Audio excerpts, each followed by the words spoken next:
उपमुख्यमंत्री अजित पवारांचं लाडक्या बहिणींवरचं प्रेम आपण गेल्या काही दिवसांपासून पाहतोय। याच लाडक्या बहिणींनी सुद्धा अजित पवारांना भरभरून मतं दिली। म्हणूनच की काय अजित पवार आज उपमुख्यमंत्री आहेत, किंबहुना सत्तेची मलई चाकतायत। मात्र याच अजित पवारांच्या पदाधिकाऱ्यांच्या घरातच त्यांच्या लाडक्या बहिणींचं शोषण होतंय का, असा प्रश्न आपण उपस्थित करतोय। कारण पुण्यातल्या मुळशी वैष्णवी हगवणेनं जी आत्महत्या केलेली आहे, ही आत्महत्या अजित पवार गटातील ज्येष्ठ पदाधिकारी राजेंद्र हगवणे यांच्या घरातील आहे।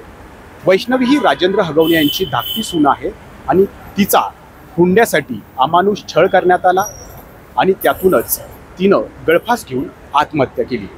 खरं तर वैष्णवी सोबतच असं घडलेलं नाहीये।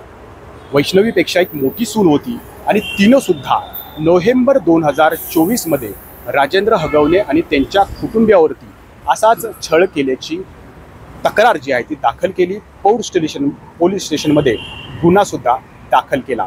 मात्र राजकीय वरदहस्त असल्यामुळे राजेंद्र हगवणे यांची ही वृत्ती जी आहे ती त्यावेळेला ठेचली गेली नाही। आणि हाच प्रश्न आज वैष्णवीचे कुटुंबीय जे पिंपरी चिंचवडमध्ये राहतात त्या कसपटे कुटुंबियांनी यावरतीच आक्षेप घेतलेला आहे। राजेंद्र हगवणे यांच्यावरती वरदहस्त आहे आणि म्हणूनच त्यांना वेळोवेळी अशा कारवायांमधून वाचवलं जात आहे। अजित पवारांकडेच त्यांचा रोख होता, कारण हेच अजित पवार वैष्णवीच्या लग्न सोहळ्यात सुद्धा होते आणि या लग्न सोहळ्यात हुंड्यामध्ये कसपटे कुटुंबियांनी हगवणे कुटुंबियांना जी फॉर्च्युनर गाडी दिली, त्या फॉर्च्युनर गाडीची चावी सुद्धा अजित पवारांनीच शशांकच्या हाती सुपूर्द केलेली आहे। शशांक हा वैष्णवीचा पती आहे आणि राजेंद्र हगवणे यांचा धाकटा मुलगा आहे। या घटनेला वेगवेगळी वळणं आता लागत आहेत। खरं तर अजित पवारांची आता यात एंट्री झालेली आहे, कारण लाडक्या बहिणीवरती जे अजित पवारांनी प्रेम दाखवलं होतं त्यातल्याच 2 लाडक्या बहिणींवरती त्यांच्याच पदाधिकाऱ्यानं म्हणजेच राजेंद्र हगवणे यांच्या कुटुंबियांनी त्यांचं कसं शोषण केलंय हे आपण आजच्या या सगळ्या बातम्यांमधून पाहतोय। खरं तर वैष्णवीचा मानसिक छळ, शारीरिक छळ हा लग्नापासून म्हणजे एप्रिल 2023 पासून होतोय। वैष्णवी आणि शशांकचा प्रेमविवाह झाला होता, परंतु या प्रेमविवाहामध्ये कसपटे कुटुंबियांनी हगवणे कुटुंबियांना मोठं आंदोलन दिलं, हुंडा दिला, का तर आपली मुलगी त्या घरी सुखी नांदावी। 51 तोळे सोनं, त्यासोबत फॉर्च्युनर गाडी, 7 किलो चांदीची भांडी ही तर दिलीच, परंतु ज्या वेळी वैष्णवी माहेरी येत होती त्यावेळी प्रत्येक वेळी वैष्णवीनं रिकाम्या हाती परतू नये असा अट्टाहास हगवणे कुटुंबीय खास करून शशांक जो आहे तो या ठिकाणी लावत होता। आणि ह्याची आपबीती आज वैष्णवीचे आईवडिलांनी आपल्याला सांगितलीच। आणि हे सांगत असताना ते किती मनमोकळे झाले, त्यांना अश्रू किती अनावर झाले आणि हे ऐकल्यानंतर प्रत्येकाच्या तळपायातली आग जी आहे ती मस्तकात नक्कीच गेली। कारण त्यांनी गेल्या 2 वर्षात ज्या वेदना भोगलेल्या आहेत, खास करून वैष्णवीने ज्या वेदना भोगलेल्या आहेत, त्या सगळ्या वेदना वैष्णवीनं तिच्या आईवडिलांपाशी बोलून दाखवलेल्या होत्या।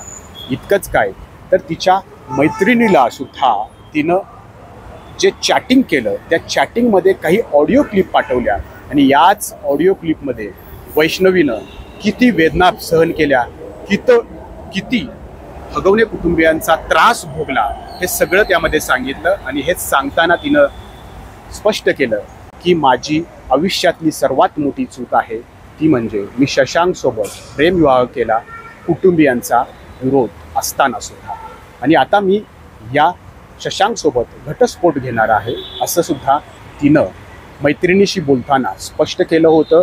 त्याची सुद्धा ऑडिओ क्लिप सध्या समोर आलेली आहे। परंतु तत्पूर्वीच वैष्णवीनं हे टोकाचं पाऊल उचललं।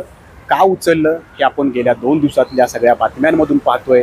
तिच्या शरीरावरती 19 या ठिकाणी व्रण होते, हे सुद्धा पोस्टमॉर्टममधून समोर आलेलं आहे। खरं तर वैष्णवीची ही हत्याच आहे असं आजही वैष्णवीचे आई वडील या ठिकाणी सांगतायत।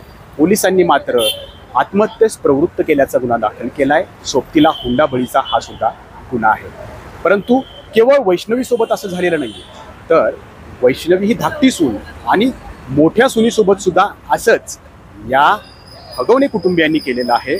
म्हणूनच नोव्हेंबर 2024 मध्ये पोलीस स्टेशनला या मोठ्या सुनेने सुद्धा असाच एक गुन्हा दाखल केलाय.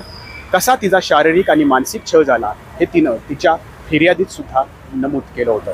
परंतु त्यावेळी सुद्धा राजेंद्र हगवणे आणि कुटुंबियांना पोलिसांनी कारवाई केली नाही, कडक ताशेरे ओढले नाही किंवा त्यांना अटक केली नाही.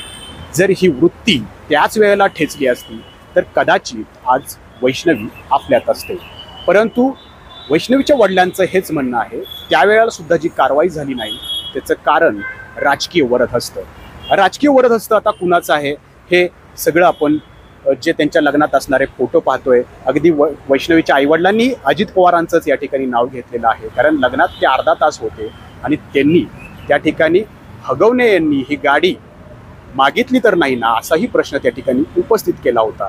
परंतु यातून अजित पवार आणि हगवणे यांचे ऋणानुबंध किती घट्ट आहेत हे या ठिकाणी स्पष्ट होतं. म्हणूनच वैष्णवीचे आई वडील यावरतीच बोट ठेवत आहेत की राजकीय दबावापोटी राजेंद्र जगताप यांना वैष्णवीच्या आत्महत्येनंतर सुद्धा अटक होत नाहीये.